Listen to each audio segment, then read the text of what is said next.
गुरु को शिष्य के साथ, शिष्य को गुरु के साथ, सखा को सखा के साथ, और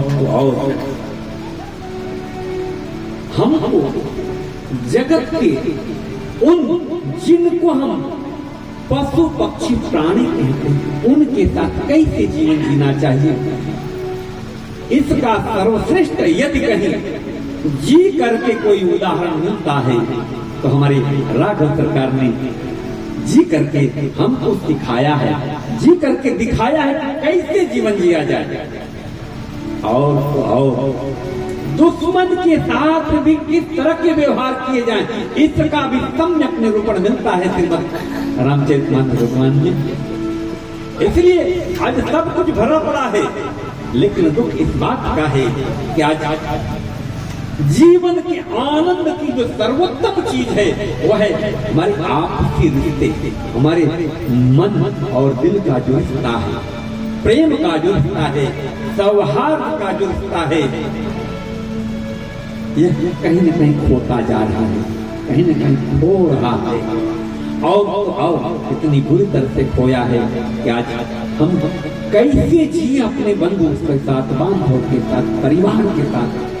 इसका सबसे अगर जो चूंकि मैं पेशे से चिकित्सक हूँ, हमारे पास आज भी मैं मेरे रोजी रोटी का साधन डॉक्टरी पेशा ही है, हमारे पास ऐसी बातें आती हैं। एक लड़का आता है, एक युवा आता है अपने बच्चे को दवा करने के लिए, यदि मैं दवा लिख कर देता हूँ तो बड़ी सहजता से बोलता है डॉक्टर साहब बढ़िया से बढ़िया दवाई लिख कर दीजिए, लेकिन वही जब उसके पिता के लिए कोई दवा लिखते हैं तो क्या कहता है डॉक्टर साहब बिना दवा के काम नहीं चल जाएगा, अच्छा लिख लीजिए कोई सस्ती दवा लिख लीजिए। कितनी हृदय विदारक घटना है कि आज एक हम जिनके पुत्र हैं और हम जिनके पिता हैं, पिता बनने के बाद पुत्र के प्रति तो दायित्वों का हमको निर्वहन करना आ रहा है, लेकिन एक पिता के प्रति हमारे दायित्व क्या है, इनका निर्वहन करना हम ये भूल जाते हैं कि हम भी कल पिता बनने वाले हैं और हम आप कह कुछ भी दे, हमारे बच्चे सब सुन कुछ भी ले, लेकिन उनके जीवन में वही चीज उतरेगी जो हमारे कर्मों से उन्होंने देखा है। इसलिए यदि जीवन में हमको आनंद चाहिए तो हमको क्या करना है कि जीवन में अपने आचरण को, अपने जीवन जीने की कला को हमको सम्यक बनाना पड़ेगा। और आज इसके लिए सर्वश्रेष्ठ का जो कोई ग्रंथ है वह है श्रीमद् रामचरितमानस भगवान जी।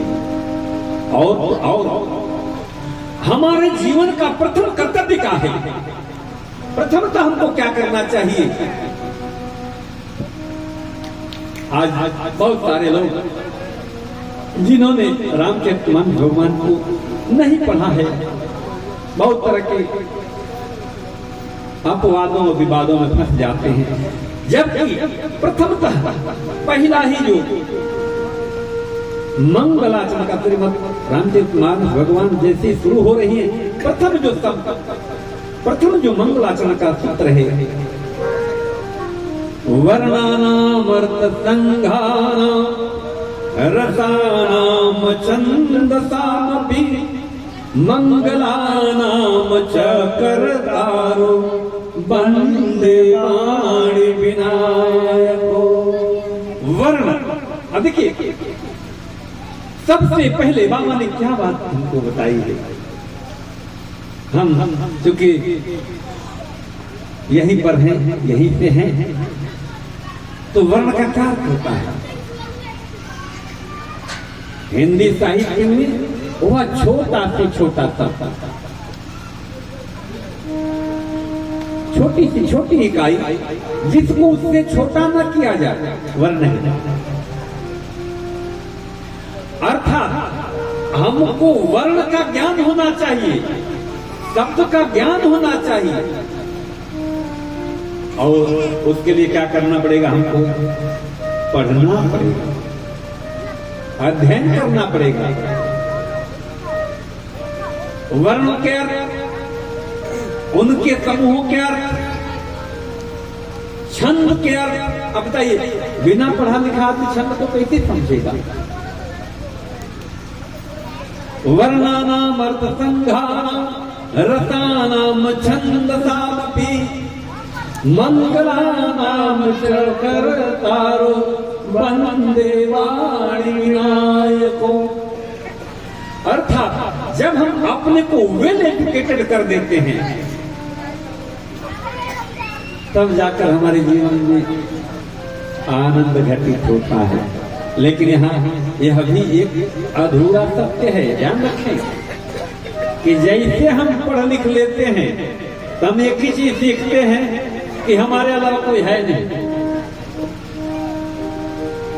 आज जितनी तकलीफ में, जितने क्लेश में पढ़े लिखे लोग हैं, उतने क्लेश में हमारे जो बाप दादा पुरखे पुरनिया कम पढ़े लिखे थे या कह के अनपढ़ थे, वो इतने कष्ट में नहीं थे।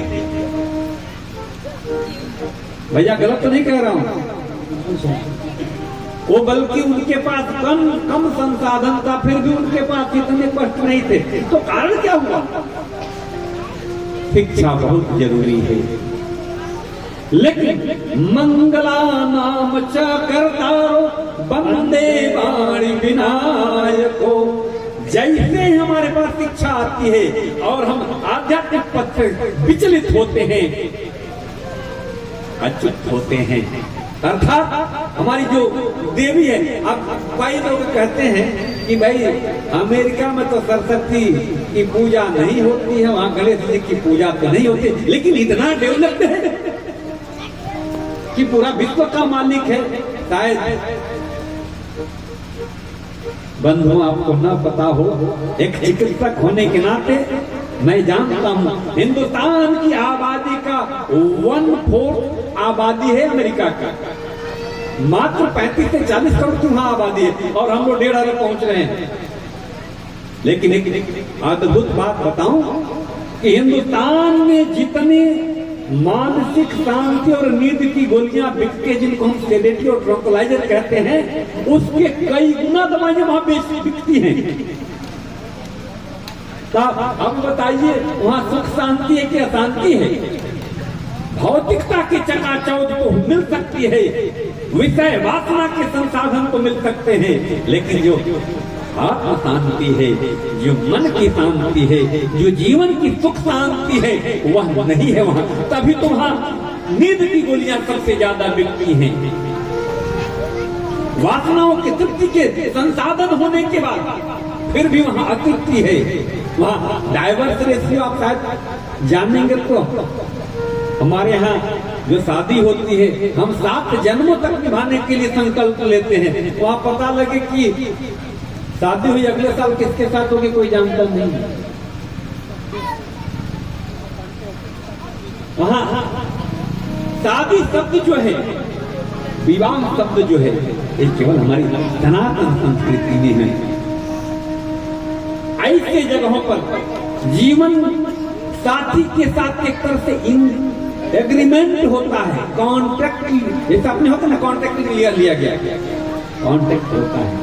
क्यों? यही जहां भी बहुत ज्यादा हम पढ़ लिख करके ज्ञानी हो गए और आध्यात्मिकता हमारे जीवन में नहीं रही है, वहां पर पदच्युत होते हैं। अब आइए हम जहां पर हैं, पहली जो प्रार्थना है, मंगलानाम च कर्तारो वंदे वाणी विनायको। मां सरस्वती, हम लोगों के पास मां सरस्वती है, इसलिए हम कहीं भी पहुंच जाते हैं तो हमारे जीवन की शांति बनी रहती है। जिनके भी जीवन में आध्यात्मिकता है, जैसे जैसे आर्थिक संपन्नता होती जाती है, सामाजिक संपन्न, उनके जीवन के आनंद बढ़ते जाते हैं। लेकिन जिनके जीवन में आध्यात्मिकता का पुट नहीं है, जैसे जैसे संपदा और सुख संसाधन बढ़ते हैं, उनके जीवन में कहीं न कहीं मानसिक तनाव बढ़ता है। इसका उदाहरण देखिए, आप देखिए आज सर्वश्रेष्ठ अगर हिंदुस्तान की पढ़ाई है, सबसे बढ़िया हमारे प्रशासनिक सेवा के लोग अधिकारी वर्ग उपस्थित हैं। आईएएस, यूपीएससी में आईएएस सबसे बड़ी। आपने देखा हो कि विगत कुछ वर्षों पहले एक आईएएस अधिकारी अपनी आत्महत्या कर लेते हैं। अच्छा ये बताइए, उनको किस चीज की भौतिक चीज में कमी रही होगी? आपने देखा एक बिहार में आईपीएस अधिकारी ने आत्महत्या कर ली। मुंबई महानगर में आपने देखा होगा, एक नहीं कई अभिनेता और अभिनेत्रियों ने आत्महत्या कर ली। जीवन की चकाचौंध और भौतिकता के क्या संसाधन लोगों के पास नहीं है, आखिर ऐसा क्या? कई बार आपने देखा होगा, पिछले दिनों हमने सुना था, आपने भी देखा होगा, राजनेता आत्महत्या कर लेते। तो आखिर में जो चाहिए जीवन में, हम जिसको पाकर के आनंद की अनुभूति सोच रहे, कल्पना कर, वो मिलने के बाद भी आत्महत्या क्यों करनी पड़ रही है? कारण कि जहां पर सुख संपदा, भौतिक संपदा बढ़ गई, लेकिन आध्यात्मिकता नहीं रही, वहां मन में कहीं न कहीं क्लेश बना ही रहेगा। चलिए, हम आज प्रथम दिवस है और अपने यहाँ बड़ी सुंदर, क्योंकि भैया मैं आपको संगति के लिए बुलाया था और आप सामने बैठे, हमको आनंद नहीं आ रहा है, लेकिन चलिए ठीक है, व्यवस्थागत करी। हाँ, एक अपने यहाँ भोजपुरी में गावल जाला सरस्वती वंदना, याद है? थोड़ा गाया जाए, सब लोग साथ में गुनगुना लेते हैं, आनंद आएगा।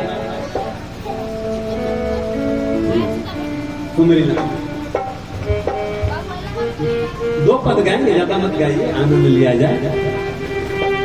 प्रथम मंगलानां च कर्तारो वंदे वाणी विनायको। वाणी की देवी कौन है? चलिए मैं बोलता हूँ। तुम मेरे सरला भवानी, मोरे पतेरा को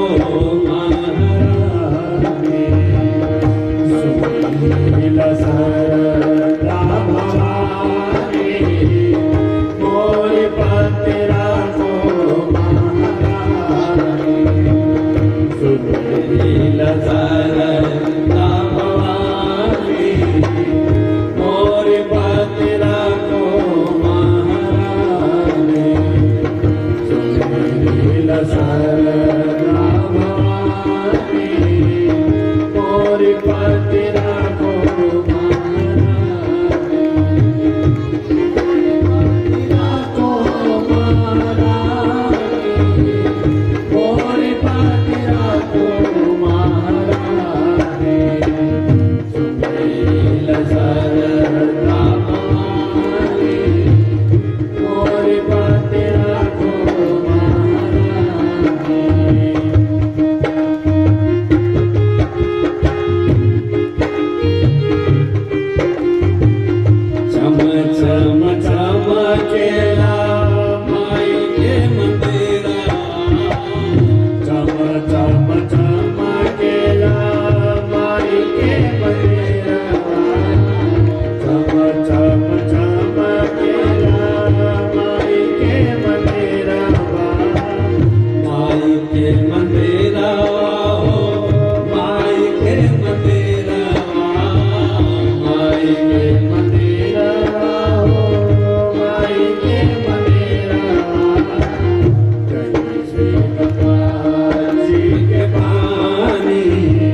के बनल बाटे माई के मंदिरा, केचुए के बनल होवे माई के मंदिरा, माई के मंदिरा, माई के मंदिरा, माई के मंदिरा हो माई के मंदिरा, केचुए के बनल बाके वाली तोरी पातिरा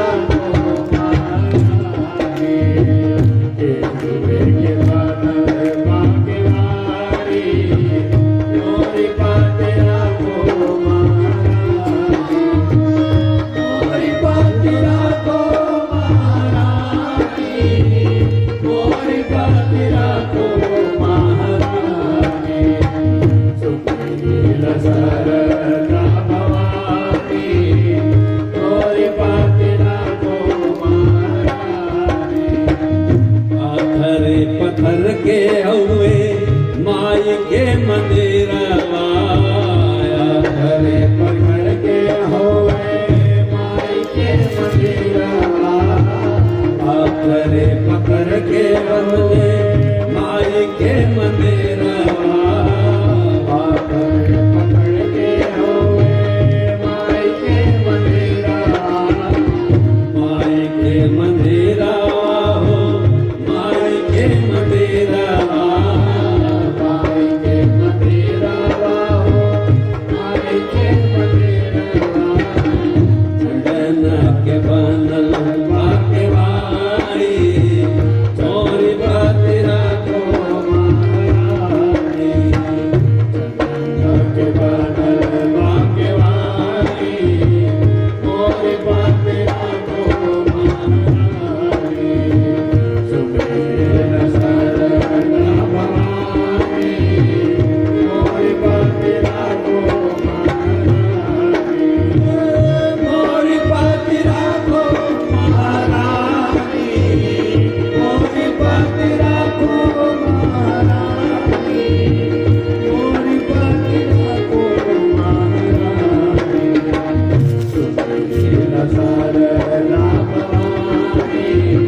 मैया की।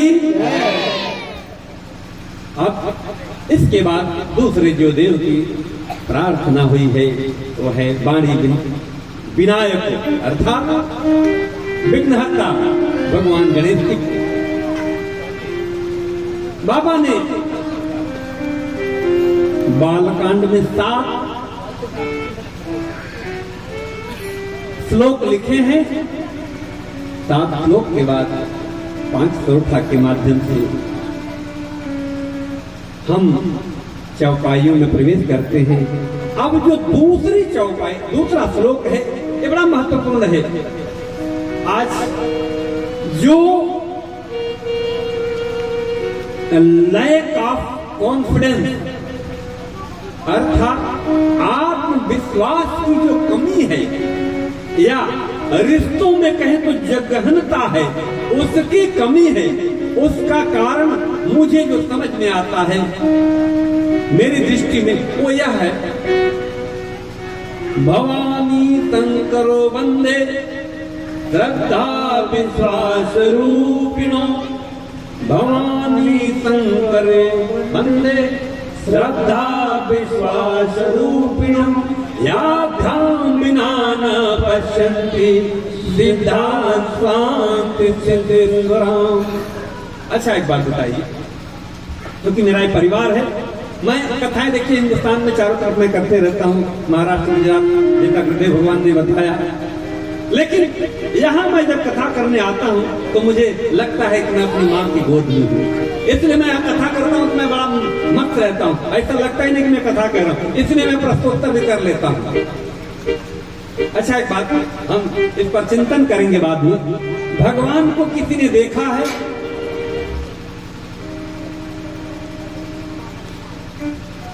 मौन साबित करता है कि प्रश्न में लगता है या तो उत्तर नहीं तो सबको सब कुछ पता है। दो ही होता है, या तो सबको सब कुछ पता है या तो कुछ पता।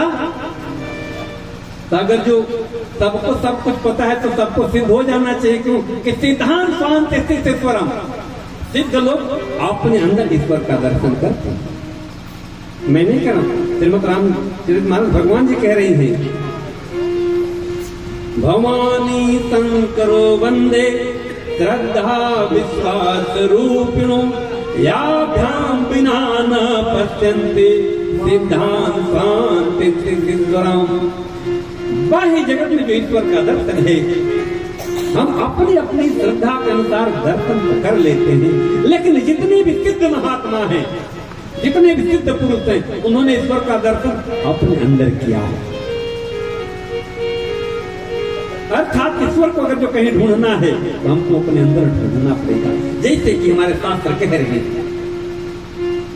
लेकिन हमने दर्शन करना कहां शुरू कर दिया है?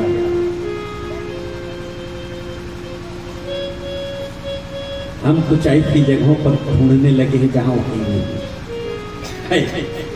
लेकिन जहां पर श्रद्धा और विश्वास हो, अब श्रद्धा और विश्वास कहाँ है, किस रूप में है? हम भगवान भोले को ढूंढते हैं, माँ पार्वती की, माँ भगवती की सेवा करते हैं, लेकिन वो है कहाँ? क्या वो केवल कैलाश में बैठते हैं? क्या मेरी माँ भगवती केवल पहाड़ों पर रहती है? क्या केवल वो विंध्याचल में है? क्या वो केवल 52 शक्तिपीठों में है? क्या मेरे बाबा क्या 12 ज्योतिर्लिंगों में ही केवल है?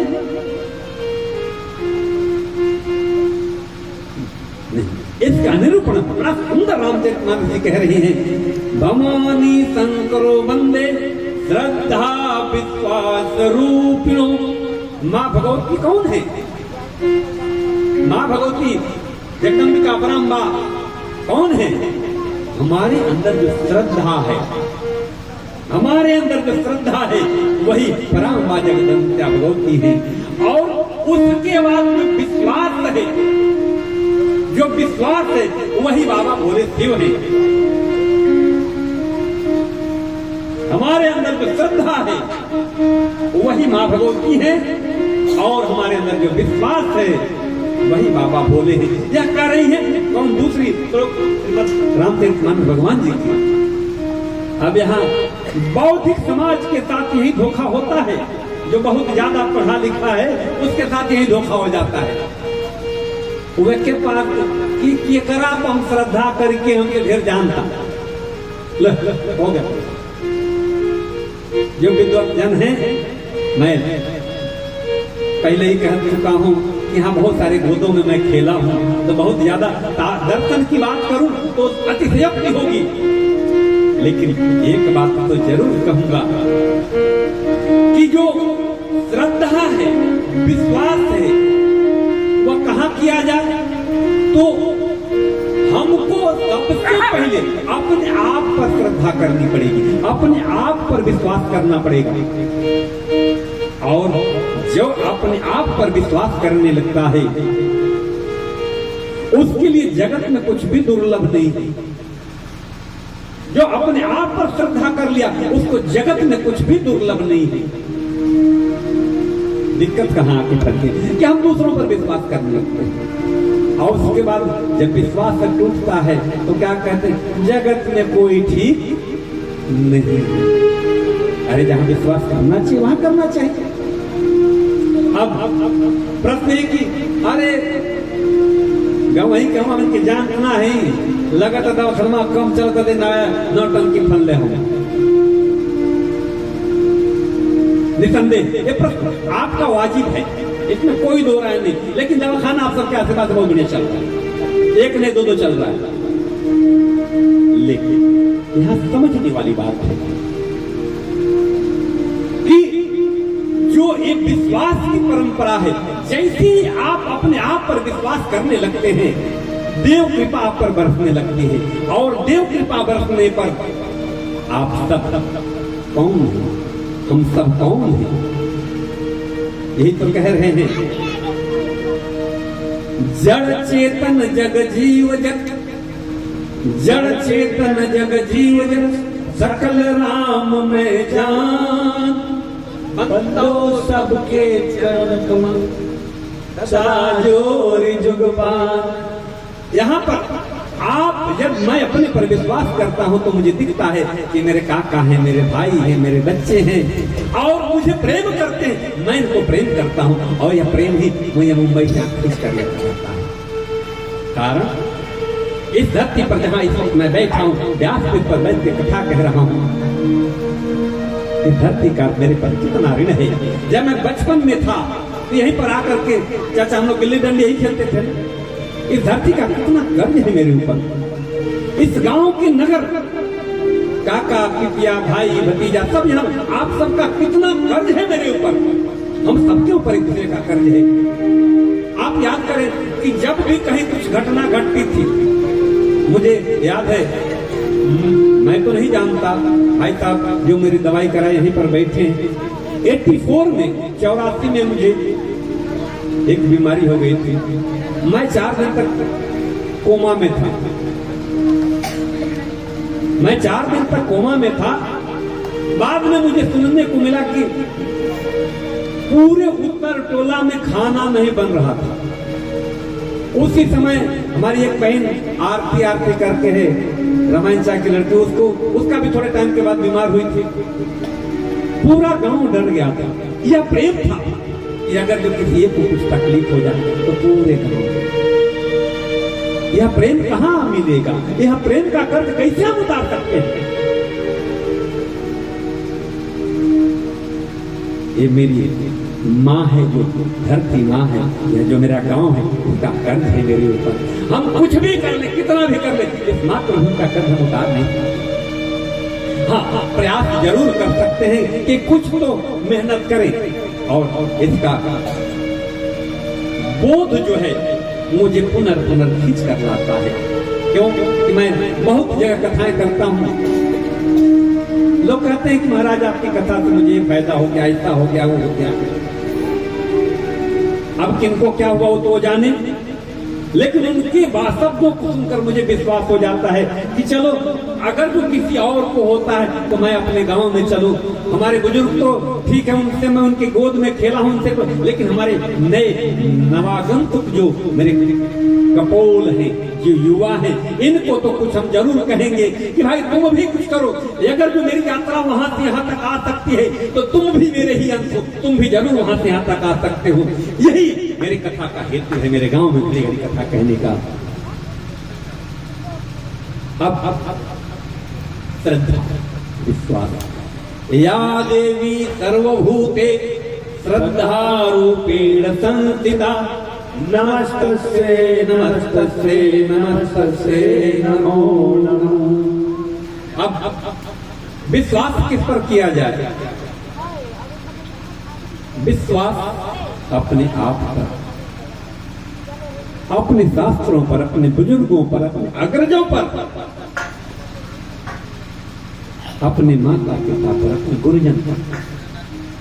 आज जिस भी युवा को अपने गुरु पर, अपने माता पिता पर विश्वास नहीं होगा, वह समझिए कि वो कुछ नहीं कर सकता, कुछ नहीं कर सकता।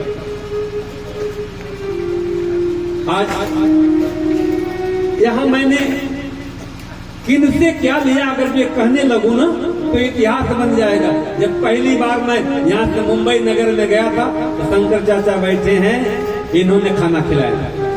संताकुंड चाचा शायद आपको भूल गया होगा, आम का सीजन था, वो दिन मैं कैसे भूल सकता हूँ। मेरे भाई साहब कहा कि अगर ये कथा कहने लगूं तो राम कथा छोटी पड़ जाएगी। किसका कितना कर्ज है, इस कर्ज के प्रति भी हमारा कुछ फर्ज है कि नहीं? जिन्होंने इस फर्ज को पूरा नहीं किया उनके जीवन में कभी सुख शांति नहीं मिलेगी। ये ध्यान रखिएगा, याद रखिएगा। अब इसके बाद बहुत सारी माँ भगवती सीताम्बा का वंदन किया है बाबा ने, और कवि शिरोमणि वाल्मीकि जी का और कपिश्वर बाबा रुद्रावतार जो हनुमान जी के रूप में आए उनका वंदन किया है। उसके बाद अंत में नाना पुराण निगमागम सम्मतम यदा, बहुत सारे धर्म ग्रंथों का अध्ययन करने के बाद बाबा ने क्या कहा कि ग्रंथ हमको प्राप्त हुई है। अब इस ग्रंथ की महत्ता क्या है? अब इसके आगे जो प्रथम सोरठा है वह हमारे प्रथम देव हमारे कौन है? बाबा गणपति भगवान, उनकी वंदना है। मान साहब का हो सकता है तो गणपति बाबा का भजन गाइए, जरूर गाइए। बाबा गणपति की एक वंदना के साथ हम कथा में प्रवेश करेंगे।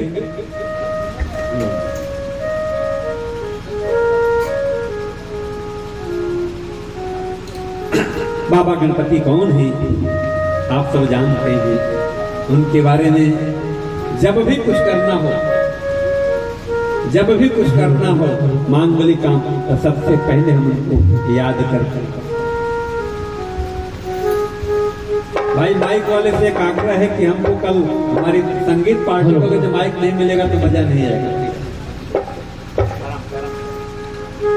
हे प्रथम करूं मैं पूजा अर्पण, प्रथम करूं मैं पूजा अर्पण, गौरी पुत्र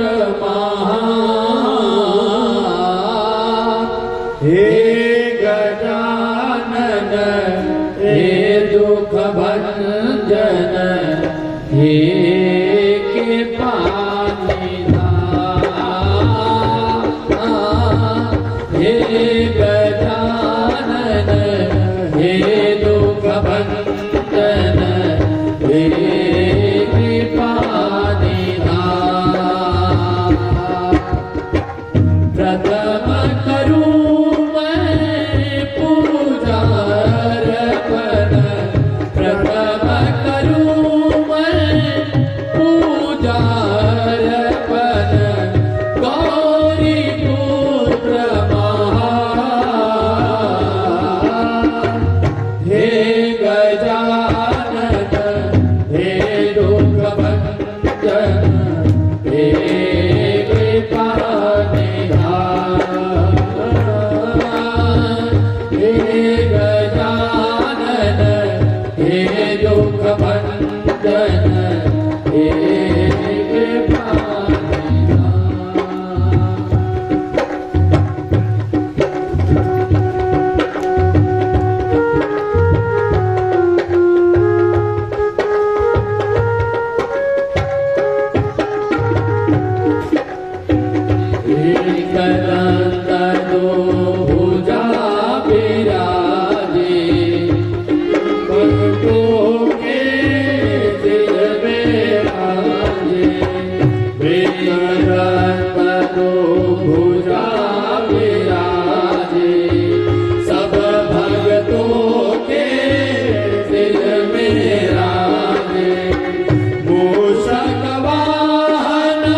हे गजानन, हे दुख भंजन, हे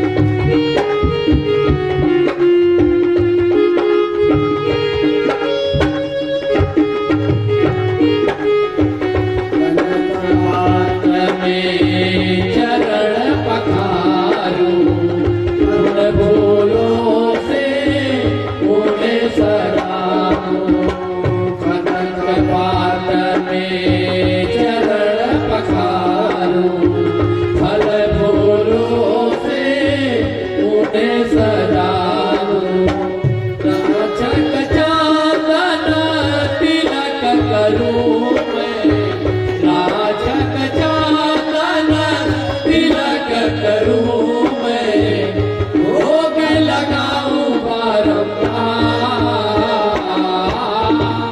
हे गजानन हे दुख भंजन हे कृपा निधान, हे गजानन हे दुख भंजन हे कृपा निधान। प्रथम करूं मैं पूजा अर्पण, प्रथम करूं मैं पूजा अर्पण, गौरी पुत्र महान। हे गजानन हे दुख भंजन हे कृपा निधान, हे गजानन हे दुख भंजन हे कृपा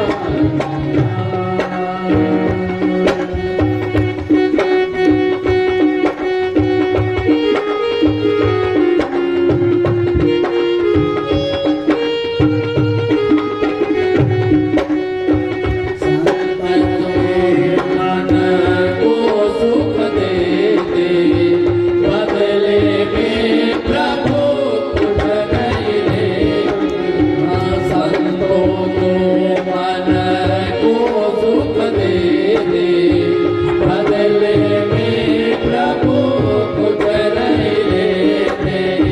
शरण जो आए यह जाए, शरण जो आए हर जाए, तुझे जग ब्रह्मा। हे गजानन हे दुख भंजन हे कृपा निधान, हे गजानन हे दुख भंजन हे कृपा निधान। प्रथम करूं मैं पूजा अर्पण, प्रथम करूं मैं पूजा अर्पण, गौरी पुत्र महान। हे गजानन हे दुख भंजन हे कृपा निधान, हे गजानन हे दुख भंजन हे कृपा बोलिए गणपति भगवान की प्रथम देव है।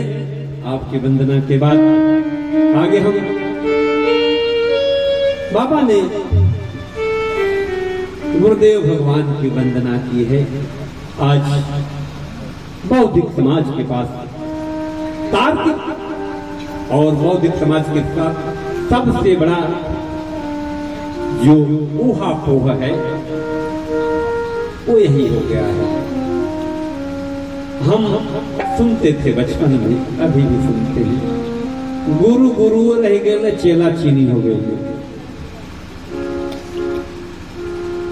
ये बात कहां से आई मुझे नहीं समझ में आता, लेकिन हमारे शास्त्रों में तो कहीं भी ऐसी कोई बात नहीं। ये कहां से आ गई मुझे पता नहीं, मैं इस पर कोई टिप्पणी भी नहीं करूंगा, लेकिन शास्त्रोक्त न होने के कारण ये जरूर इस पर कुछ न कुछ चर्चा जरूर होनी चाहिए। हमारे शास्त्र तक कह रहे हैं कि गुरु के चरणों का रज भी हम नहीं हो सकते। गुरुदेव भगवान के चरण की जो धूल होती है, हम वो बनने की कोशिश करें तभी भी नहीं हो सकते। ये कहां से हो गई कि गुरु गुरु रह गए चला। यह मेरी दृष्टि में, मेरी व्यास की दृष्टि में यह कोई न कोई अपरिपक्व साधक रहा होगा, जो पूर्णता को प्राप्त न करके ऐहिक और लौकिक साधनाओं की तलाश में रहा होगा, और उसको लौकिक संपदा मिलने के बाद उसने सोचा, क्यों गुरुदेव जो गुरु पद पर आसीन है वो सांसारिकता से विरक्त रहता है, उसको बहुत सांसारिकता में मोह नहीं होता। और कोई अब जैसे हम लोग जाते हैं, हे बाबा हमके का दे दिया, घरवा दे दिया, दो कन्या दे दिया, मकन्या दे ले, एक बात देना। हमारी दृष्टि क्या है, कहीं जाकर के क्या करते हैं, सांसारिकता की मांग करते हैं। लेकिन जो साधक होता है, जो सिद्ध महात्मा है, वो सांसारिकता की चीज उनके पास है भी तो वो छोड़ देते हैं। अब उनके लिए तो कोई मूल्यवान चीज नहीं है, लेकिन हमारे लिए जो अपरिपक्व जीव है उसके लिए बड़ी मूल्यवान हो सकती है। अब उसके दृष्टि में वो बहुत कुछ प्राप्त कर लिया। आई से लोग भले कह दें कि गुरु गुरुवे रह गए चेला, ये बात पूर्ण के शास्त्रोक्त नहीं है। अगर हमको कुछ बनना है ना, तो सिर्फ और सिर्फ गुरु के चरणों के रज बन जाए, यही सबसे बड़ी बात है। आइए हम अब चौपाइयों में प्रवेश करते हैं और गुरु के बारे में क्या कहते हैं हमारी ये चौपाइयां।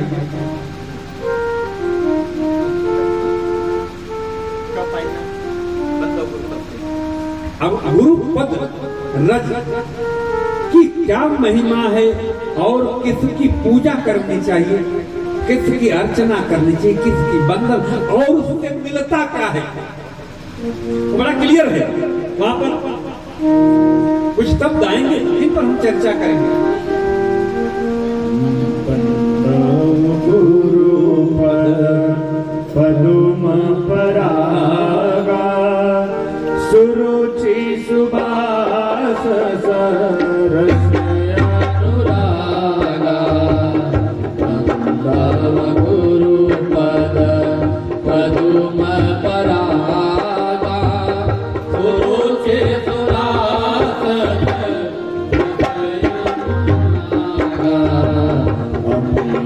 मुरली माया चूरन चारु समन सकल भव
चोरी रामाचे रथ बन मानिक गुपोता प्रगट चढ़े जय जय खानी जय जय खानी जय जय खानी चंबल मंगल हारे प्रभु सदा सरद जय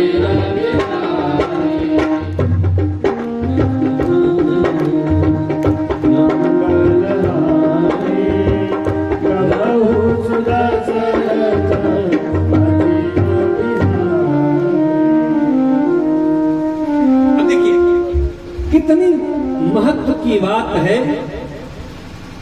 बंदव गुरुपद पदुम परागा सुरुचि सुवास सरस अनुरागा। यहाँ कुछ शब्द है। सुरुचि, रुचि तो अच्छी बात है, सबको पता है कि अगर का रुचि वा हो। अब सुरुचि क्या है? क्योंकि बाबूजी विद्वान बैठे हैं, हाँ, जिनसे मैं हिंदी पढ़ना सीखा, सामने हमारे भाई साहब लोग हिंदी से एमए प्रोफेसर हैं। आप आपके सामने मैं शास्त्र की बात करूं, ये अतिशयोक्ति होगी, लेकिन फिर भी मैं अपने युवा भाई बहनों के लिए जरूर कुछ न कुछ बात करूंगा। रुचि में सुरुचि, रुचि अर्थात जहां तक जगत की ये हमारी 5 ज्ञान इंद्रियां हैं, इनको कुछ कुछ चीजें अच्छी लगती हैं। आंख को कुछ कुछ देखना है, कान को कुछ सुनना, जिह्वा को कोई स्वाद, त्वचा को कोई स्पर्श, नाक को कोई सुगंध, ये अच्छा लगता है। और जो अच्छा लगे उसको रुचिकर कहते हैं, रुचि। लेकिन सुरुचि क्या है? जब इनसे आगे बढ़ जाया, जब इनसे आगे बढ़ जाया जाए, अर्थात इंद्रियगत हमारी जो ज्ञान इंद्रियों के सुख हैं, इनसे बाहर जब चले जाए तो वहां जो रुचि कर लगेगा वह सुरुचि है। अर्थात जो भी हमारे लिए रुचिकर है वह सदैव रुचिकर नहीं रहेगा। जैसे जैसे उम्र और समय बदलते जाता है, अपनी रुचि बदलती जाती है। लेकिन सुरुचि ये सुंदर रुचि है। वो क्या है? प्रभु चरणों में प्रीति, गुरु चरणों में प्रीति, यह सुरुचि। सुवास, सुंदर, सरस, अनुराग। देखिए एक शब्द होता है राग। जगत के जितने भी रिश्ते हैं ना, सब राग से जुड़े हुए हैं। और जहां भी राग होगा वहां द्वेष की संभावना है। जैसे वह भाई जो अपने मुंह का निवाला अपने छोटे भाई को खिलाता है, क्या क्या नहीं करता अपने छोटे भाई के लिए, लेकिन जीवन में कैसा भी वक्त आता है तो वही छोटा भाई बड़े भाई की गर्दन काटने को तैयार हो जाता है, वही बड़ा भाई छोटे भाई की गर्दन काटने को तैयार हो जाता है।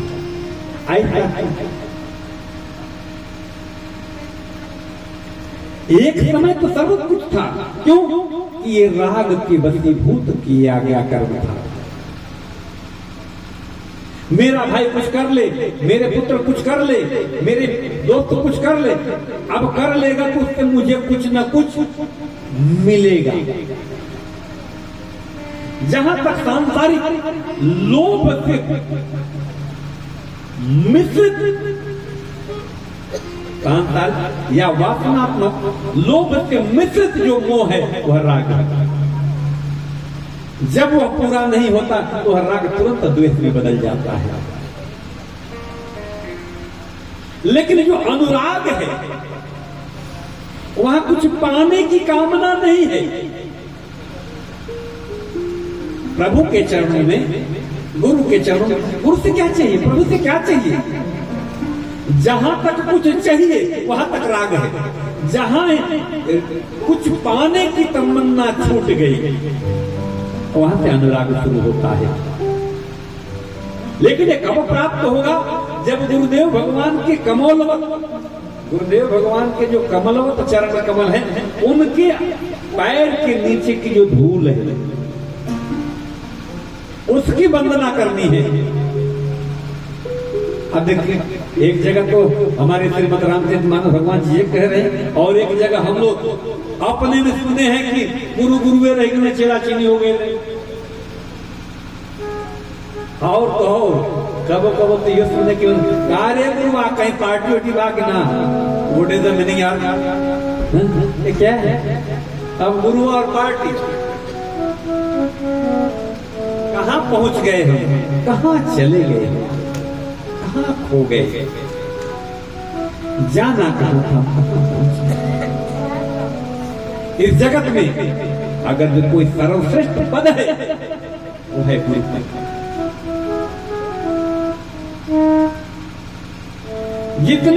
जितने गुरु में निष्ठा की, मुझसे कई लोग पूछते हैं कि अचानक आप ऐसे कैसे हो गए, आपको ये सब कहां से मालूम पड़ा? क्योंकि आप तो विज्ञान के विद्यार्थी रहे, चिकित्सक हैं पेशे से आज भी। मेरा फेवरेट अगर तो कोई सब्जेक्ट है वो है योग, तो फिर यह कैसे हुआ? आप सबसे आग्रह और प्रेम पूर्वक प्रार्थना पूर्वक बात को, ये कुछ नहीं, सिर्फ और सिर्फ गुरु पद की कृपा है कि मैं यहाँ तक पहुंचा। केवल गुरु पद की कृपा है और कुछ नहीं है। मेरे में ऐसा कुछ नहीं है, मेरे में ऐसा कुछ नहीं है। सिर्फ और सिर्फ कुछ है, वो है गुरुदेव भगवान की कृपा, और उसके अलावा कुछ नहीं है। जिस दिन गुरु देव भगवान करुण कृपा से अपने शिष्य को देख लेते थे, उसको सब कुछ प्राप्त हो जाता है। तो अगर जो कुछ करनी है हमको, तो गुरु पद में रुचि रखनी पड़ेगी, उसमें केवल प्रेम करना पड़ेगा। अब उसके बाद बाबा ने महिषो तथा धरती के भगवानों की प्रार्थना करी है। उसके बाद संत समाज की वंदना की है। और देखिए, जब हम श्रद्धा पे बात कर रहे थे तो वहां आए थे भवानी शंकरो वंदे श्रद्धा विश्वास रूपिणो या ध्यान बिना न पश्यन्ति दानवान।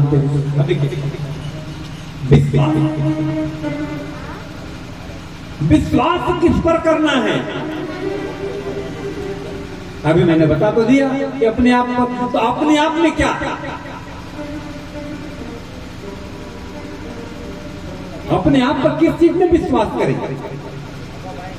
बटु विश्वास अचल निज धर्मा, तीर्थ राज समाज सुकर्मा।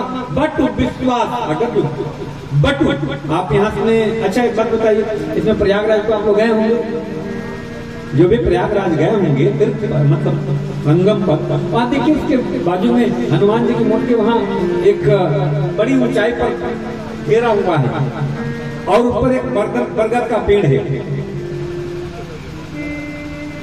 उसको बट वृक्ष कहा गया है। उसके डालियां देखेंगे लटके होंगे, उधर से आई है जब लटकी हुई है। अब वह तीर्थराज, वही बटु विश्वास है। उनके बारे में ये धारणा है कि वो कब के हैं किसी को कुछ पता नहीं, उनकी उम्र का कोई पता नहीं है।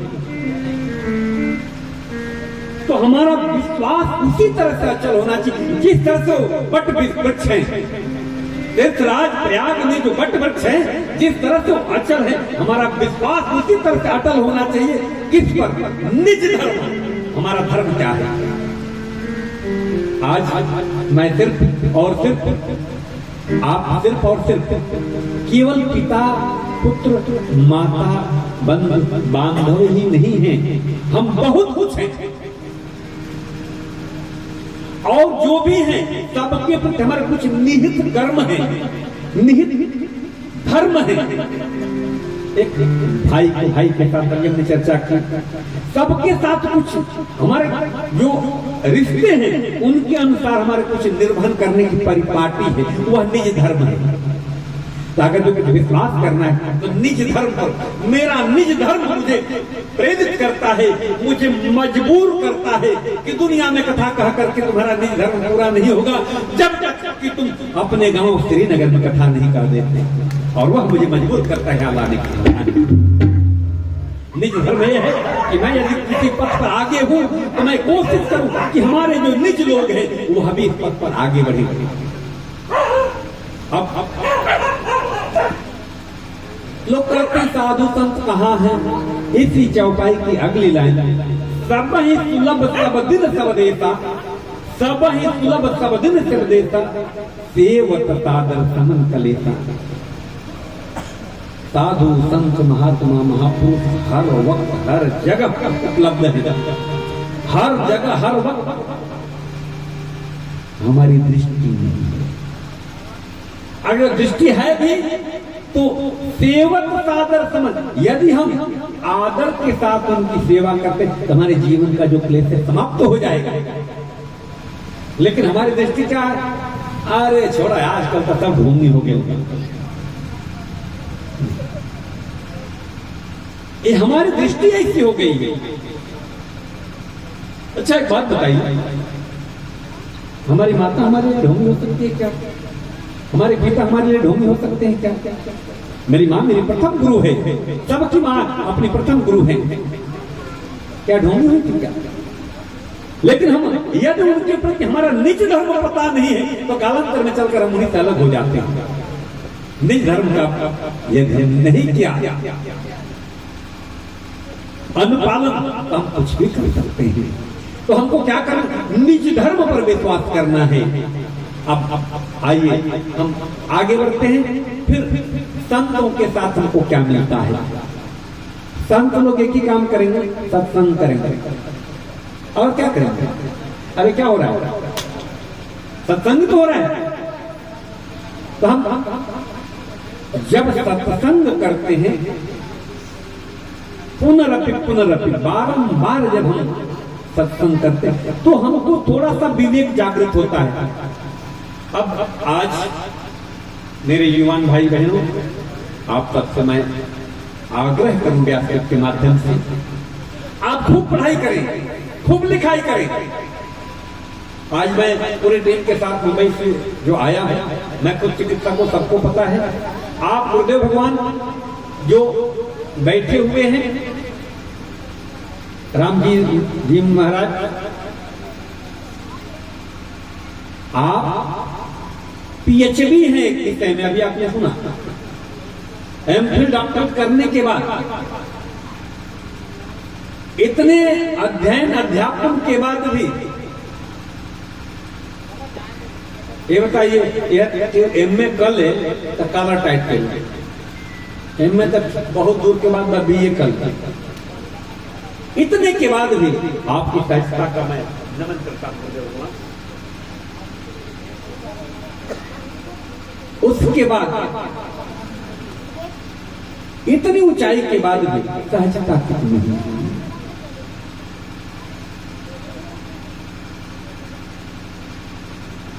अब निज धर्म पर हम पुनः चर्चा करें कि निज धर्म क्या है।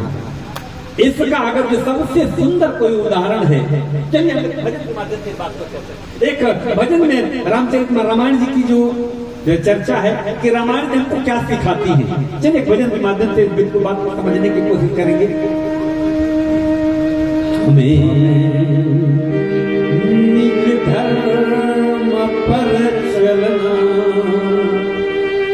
बताते रोज रामायण, हमें निज धर्म पर चलना बताती रोज रामायण, हमें निज धर्म पर चलना बताती, हमें निज धर्म पर चलना बताती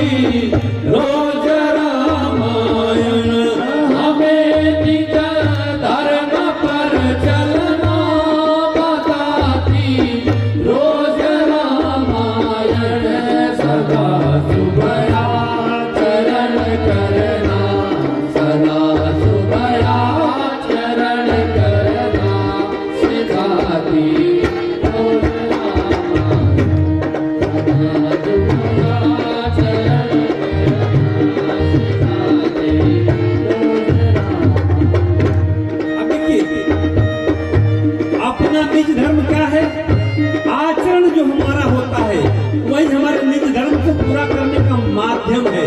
अगर हमारा आचरण सही नहीं है तो हम अपने निज धर्म को कभी पूरा नहीं कर सकते। जिन्हें संसार सागर से उतर कर पार जाना है, जिन्हें संसार सागर से उतर कर पार जाना है, जिन्हें संसार सागर से उतर कर पार जाना है, जिन्हें संसार सागर से उतर कर पार जाना है, उन्हें सुख के किनारे पर, उन्हें सुख के किनारे पर लगाती रोज रामायण, उन्हें सुख के किनारे पर लगाती रोज रामायण। सदा सुबह आचरण करना बताती रोज रामायण, सदा सुबह आचरण करना बताती रोज रामायण। हमें सुबह रामायण करना सिखाती रोज रामायण, हमें निज धर्म पर चलना सिखाती रोज रामायण। अभी भी कुछ लोग एक चक्कर में पड़े रहते हैं, भगवान राम बने तो भगवान श्याम बने तो भगवान विष्णु बने तो भगवान शंकर। अरे बंधुओं, रामचरितमानस भगवान को पढ़िए, सब कंफ्यूजन दूर हो जाएगा।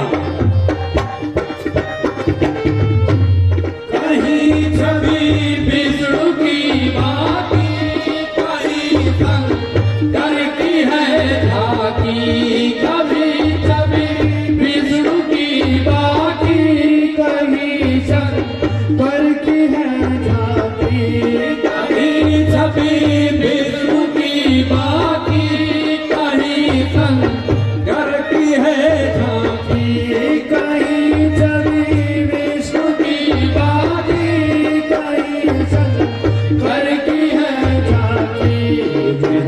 हृदयानंद झूले पर, हृदयानंद झूले पर झुलाती रोज रामायण, हृदयानंद झूले पर झुलाती रोज रामायण। सदा सुबह आचरण करना बताती रोज रामायण, सदा सुबह आचरण करना बताती रोज रामायण। हमें निज धर्म पर चलना सिखाती रोज रामायण, हमें निज धर्म पर चलना सिखाती रोज रामायण। अब इसमें क्या है, देखिए अगर यही रामायण जी संस्कृत में होती तो डॉक्टरी पढ़ने वाला आदमी कभी कुछ नहीं कर पाता, पता लगे इंग्लिश और हिंदी की खिचड़ी बन जाती। लेकिन बाबा ने बड़ी सुंदरता से सरल हिंदी में अवधी भाषा में लिखा है। हिंदी का पुट देते हुए इतना आसान बना दिया है कि जीवन में हम जैसे हिंदी को बहुत न जानने वाले लोग भी समझ लेते। सरल कविता के कुंजों में बना मंदिर है हिंदी का, सरल कविता की कुंजों में बना मंदिर है हिंदी का, सरल कविता के कुंजों में बना मंदिर है हिंदी का। जहाँ प्रभु प्रेम का दर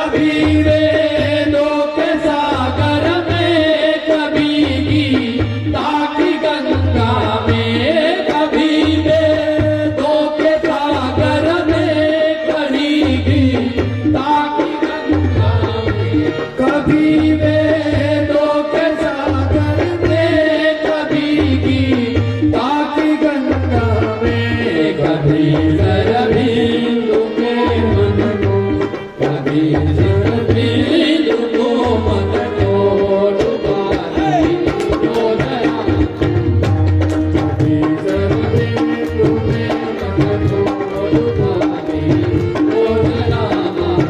आप सदा सुबह चरण करना सिखाती रोज रामा, आप सदा सुबह चरण करना सिखाती रोज रामायण, हमें निज धर्म पर चलना सिखाती रोज रामायण, सदा सुबह चरण करना सिखाती रोज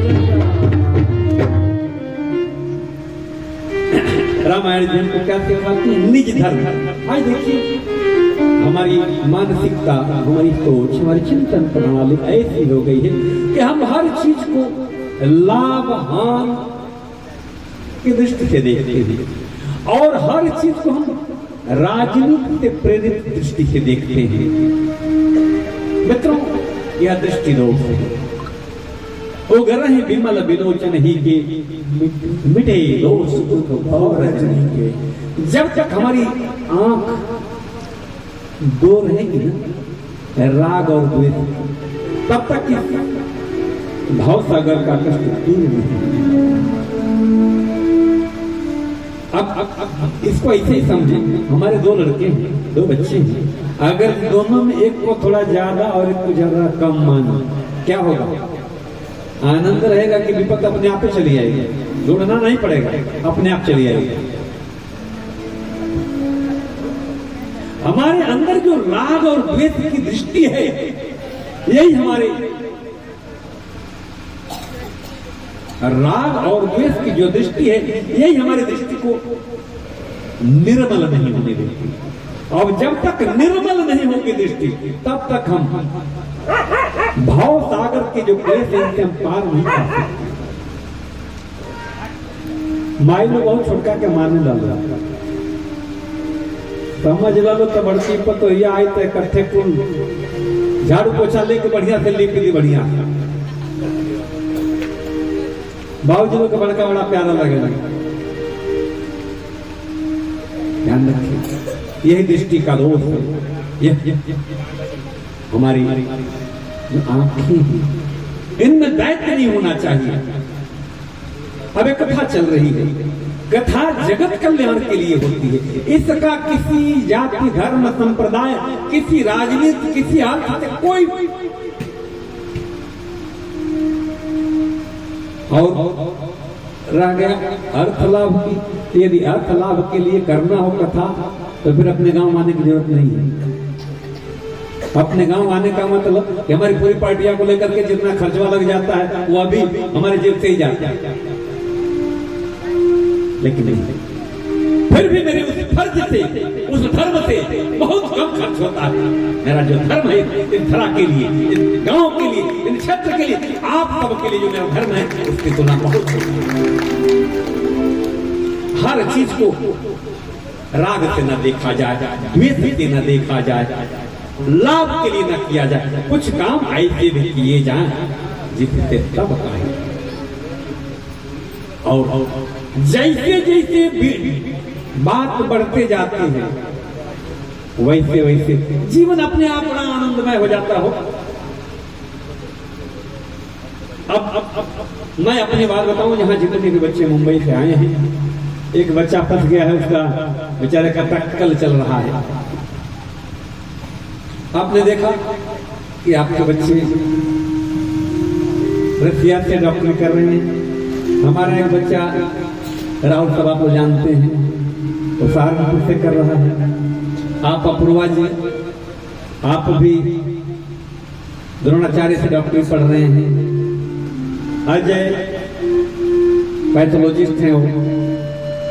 दो हमारे जो अपने को हम लोगों को जब भी मैं बाहर जाते हैं तो जाते आते रहते हैं, तो संदीप जो हमारा बड़ा भांजा है वो गाड़ी चलाता है, तो अगर जो कहीं आश्रम में चला गया तो बोलता है कि मैं इनका ड्राइवर है।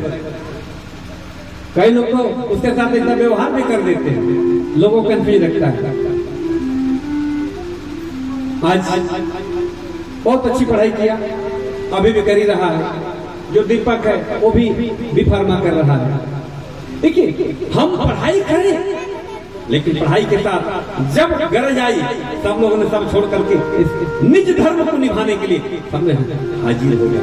हम सबका फर्ज इतना ही नहीं, मेरे दिल में ये तमन्ना है, अगर यहाँ से भी कोई बच्चा चाहता है किसी तरह का कोई सहयोग मेडिकल फैकल्टी से संबंधित, हम हर वक्त तैयार हैं, हर तरह से तैयार हैं। क्योंकि मैं चिकित्सक हूँ, हिंदुस्तान के हर प्रांत में मेरे लोग हैं, कहीं न कहीं किसी न किसी रूप से, कुछ कथा से जुड़े हैं तो कुछ डॉक्टरी से जुड़े हैं तो कुछ योग से जुड़े हैं। जहां जिसको जिस तरह का सहयोग लगेगा हम जरूर करने को तैयार हैं।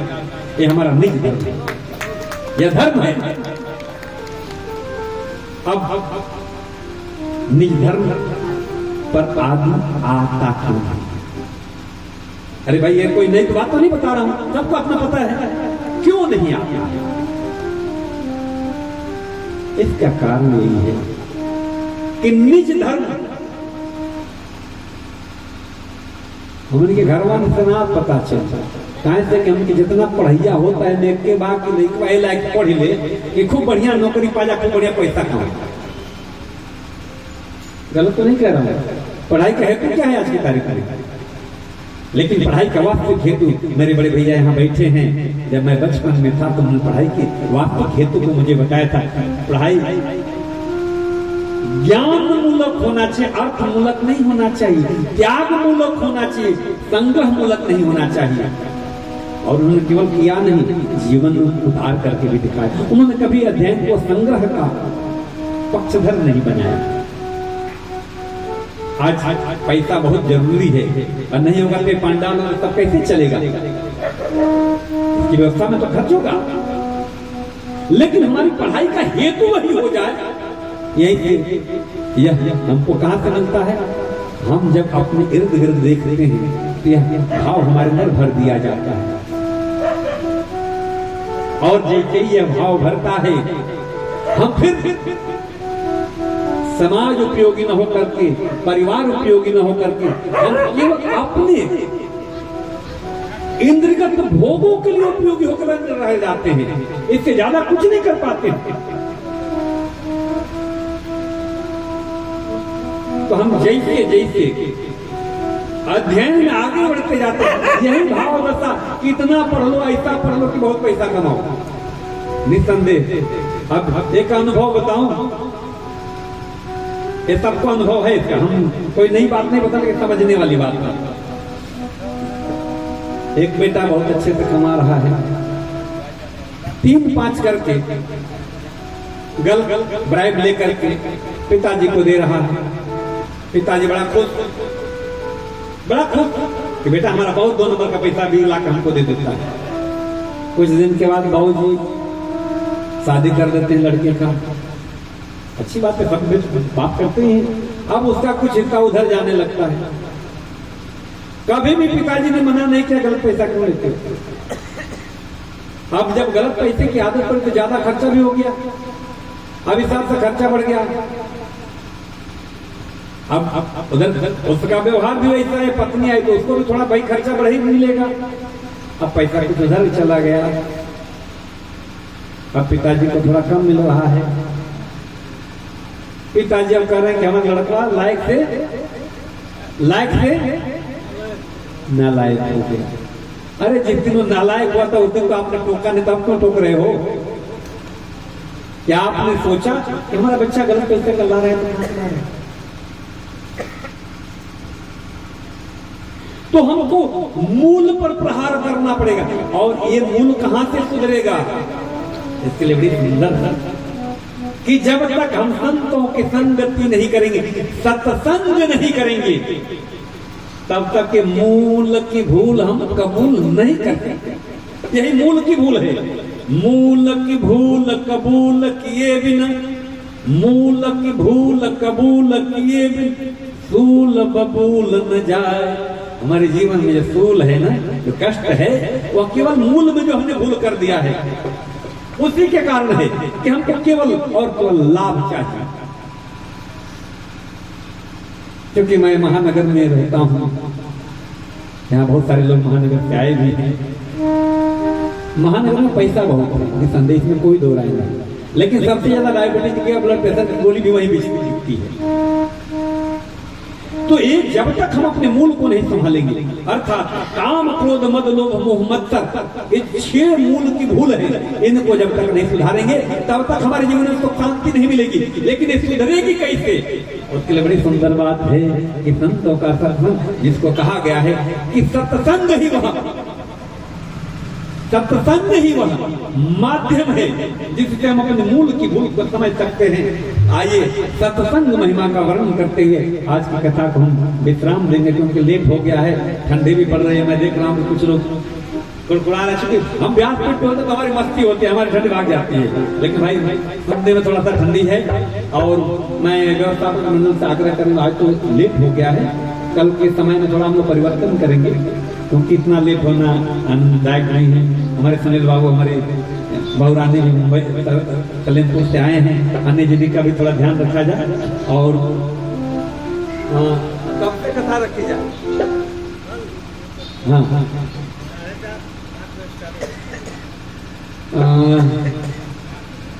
4 बजे से 4 बजे से हम लोग शुरू करेंगे। 4 बजे शुरू करते करते तब तक बहनी लोग अपन थोड़े तो हड़िया पत्ती करे के बाद खाना वाना बना लेना, तो कह लो रे बाप रे बाप बढ़िया पत्ता, भाई लोग कह लो रे गैया गैया को उकड़ावे के बाद। देखिए ये अवसर 9 दिन 24 के बाद नहीं मिलने वाला, गैया भैंसिया रोजू रही। यही खातिर तुलसी बाबा ने बड़ी सुंदर बात की, गृह कार्य नाना जन जाला ते अति दुर्गम शैल विशाल। आप चूंकि रामचरितमानस के मर्मज्ञ आप हमेशा कहते रहते, आपको पता है, लेकिन रात्रि का जो काम है ना भैया, कभी के हुए खत्म नहीं थे भाई। हमारे दादो चल गए, हमारे बाबू ये चल गए, हम चल जाए तो पूरा ना हो। लेकिन ये जीवन का जो अवसर है